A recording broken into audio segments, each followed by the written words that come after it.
শুরু করছি একটা নতুন ভিডিও নিয়ে। তো আজকে বিষয়টা হচ্ছে আমার কাছে একজন আমাদের পারচেসার আছে, তিনি আমাদের কাছ থেকে গাছ নিয়ে গেছেন, কাকু। তো উনি বুঝতে পারছেন না যে গাছটা আমাদের যে পটেতে গাছটা সেটিং করা আছে সেই গাছটা কীভাবে ওয়াশ করব। তা আজকে এইটা অনেকেই আমাদের কাছে কমপ্লেন করে পাথরে বসে থাকলে কি করে ওয়াশ করবো। তা আজকে আপনাদেরকে আজকে করে দেখাবো আমি কীভাবে, যেহেতু গাছটা উনি সঙ্গে করে নিয়ে এসছেন, এটা আমার খুব সুবিধা হয়েছে। তা আসুন দেখে নিই। সবার প্রথমে এখানটা থাকবে, সবার প্রথমে একটা বালতি ভর্তি জল নিতে হবে। একটা বালতি ভর্তি জল নিলাম। কাকু দু রকমের গাছ এনেছে, একটা এইটা আর একটা এইটা। এই দুটো গাছ আছে, আমি দুটো গাছকে আজকে ওয়াশ করে দেখাবো। দেখুন প্রথমে এটা করছি। এইটা এক বালতি জলের মধ্যে ধরে জল ফেলে দেবো। দেখুন এই পাথরের মধ্যে যত নোংরা আছে সব কিন্তু দুবার তিনবার ওয়াশ করলে বেরিয়ে যাবে।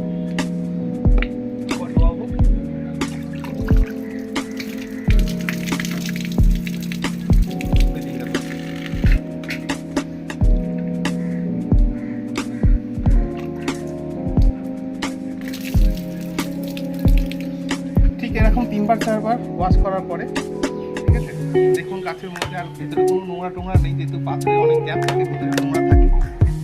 কাকুর গাছটা কিন্তু ওয়াশ হয়ে গেল, একটা গাছ খুব শর্ট টাইমের মধ্যে হলো, জেলের থেকে শর্ট টাইম। অনেকে পাথরে করতে চায়, দেখতে সুন্দর লাগে বলে। এবার আমি সেকেন্ড যেটা আছে সিলিয়ার গাছটা কীভাবে ওয়াশ করতে হয় দেখাচ্ছি। সিলিয়ার গাছের যে কোনো ভেতর থেকে একটা ফাঁকে ডাল ধরে নেবেন, যেহেতু লম্বা। আমি বুড়ো আঙুল দিয়ে দুটো টিপ অফ ফিঙ্গার দিয়ে ধরে নিয়েছি। এবার পুরো পটটাকে আমি ধরে নিয়েছি। এটা ধরে আমি শোয়াবো, জল ফেলবো, শোয়াবো, জল ফেলবো, শোয়াবো। দেখুন তো বন্ধুরা পরিষ্কার হয়েছে কিনা। এইটা আমার নর্মাল ক্লিনিং হলো। 1 মাস থেকে 1.5 মাস বয়সে গাছটা, সেই জন্য কাকু 20 দিন পরে ভাবছিল কীভাবে পরিষ্কার করবে। তা আমি উনি 1 মাস পরে আসতে বলেছিলাম, 1 মাস পরে গাছটা এভাবে ওয়াশ করে দিলাম। এরপরে একটা ডিপ ক্লিনিং হয়। ডিপ ক্লিনিং করতে গেলে এই পুরো পটটাকে এর মধ্যে উল্টে দিতে হবে। আমি তাও দেখিয়ে দিচ্ছি। পুরো পটটাকে উল্টে দিলাম, পটটা কোনো ক্ষতি হয়নি, পাথরগুলো জলে পড়ে গেছে, গাছটা জলে দিলাম। গাছটাকে ছেড়ে আলাদা রাখবো, পাথরগুলোকে কষলে দেবো। ধোয়া হয়ে গেল,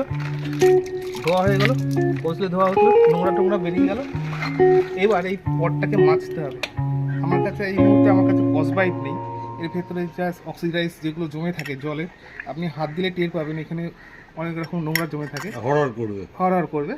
কাকু এটা আগে হয়তো করেছে ভেতরে পটটা, যেহেতু এটা পুরনো পট, অন্য গাছ বসানো, সেই জন্য কাকু এটা আইডিয়াটা আছে। যাই হোক, এখানে নোংরা থাকবে, নোংরাগুলোকে বের করে দিয়ে সবার প্রথমে কিছু পাথরের লেয়ার দেবো। যেহেতু কাকু খুব কম পাথর দিয়েছে, একটু বড় বড় সাইজের পাথর দিয়েছে, কাকুকে বলবো এরপরেতে যখন পাতলা পাথরটা আগে দিয়ে, আগে নিচে পাতলা পাথর দেবেন, তারপরে ওপরে বড় পাথর দিয়ে সেট করে দেবেন। আমি এগুলোকে দিয়ে দিলাম।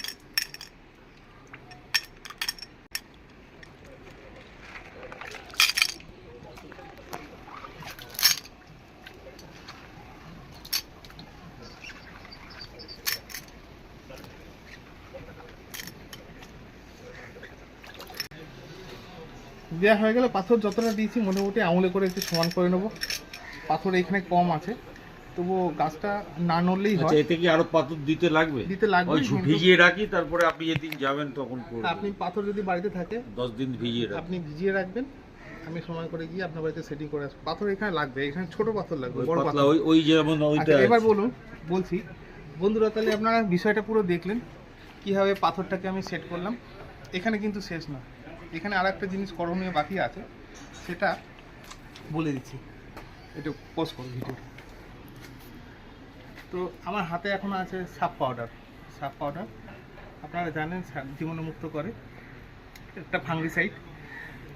এটার কষানো বলে দিয়েছি। সাপ পাউডার যখন ইউজ করবেন অবশ্যই এরপরে হাত ধুয়ে নেবেন সাবান দিয়ে। এবার আমি অল্প একটুখানি সার্ফ পাউডার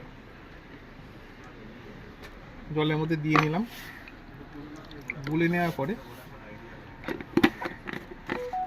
এখানে খুব গুরুত্বপূর্ণ বিষয় সেটা হচ্ছে যে এখন বৃষ্টির মরশুম চলছে, বৃষ্টি পড়ছে এই জায়গাতে, অতএব এই বৃষ্টির জল পাতায় পড়ছে, এটাকে একবার কলের জলে ধুয়ে নেব।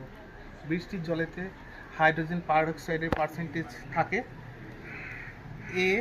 যখন এখানে দেবো হাইড্রোজেন পারঅক্সাইড এই কেমিক্যালের রিয়াকশানে গাছের গায়ে জ্বালা হতে পারে, অতএব একবার জলে ধুয়ে নেবো, নর্মাল ওয়াটার ধুয়ে নিই।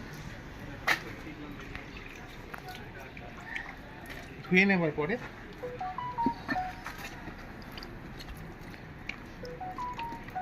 ব্যাস, আমার রুটের নিচেও জলটা গেল, গাছের পাতাতেও জলটা গেল। এটা আমার জীবাণুমুক্ত এই অবস্থায় কাকু এবার বাড়ি নিয়ে যাবে। এখানে রাখলাম যাতে গাছ গায়ে বৃষ্টির জল না পড়ে। এটার ক্ষেত্রেও একবার নর্মাল জল দিয়ে ধুয়ে নেব। ধুয়ে নেওয়ার পরে সঙ্গে সঙ্গেই জীবাণুমুক্ত করে নেব, রুটিতেও দিয়ে নেব। তাই এটা আমার প্রিপারেশান হয়ে গেল।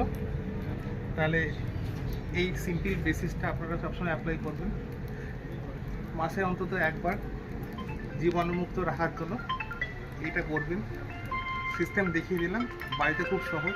না পারলে কমেন্টের মধ্যে জানাবেন যে পারছি না, আরেকবার ভালো করে বুঝিয়ে আমি আবার বলে দেবো। তাহলে আজকের ভিডিওটা এখানেই। স্পেশাল থ্যাঙ্কস দিতে হয়েছি কাকুকে। এই উনি যদি না গাছটা আপনার নামটা তো বলুন। আমার নাম মিলন দত্ত। মিলন দত্ত, উনি আমাদের খুব ক্লোজ কাস্টমার। আমি ঠনটনিয়ায় থাকি। উনি ঠনটনিয়া থাকেন, ওনার অনেকগুলো গাছ আছে। যখনই গাছ রিপেয়ারের হয় তখন আমরা এখানে চলে আসি, আমরা রিপেয়ার করে দিই। কথা হচ্ছে উনি না হলে এই ভিডিওটা কিন্তু করা হতো না। আচ্ছা, আজকে এই ভিডিওটা এখানেই আমরা শেষ করলাম। আবার ফিরে আসবো নতুন একটা চ্যাপ্টার নিয়ে। আজকের জন্য অনেক ধন্যবাদ। আমিও কিছু শিখতে পারলাম আপনার কাছে আসায়। ঠিক আছে, নমস্কার।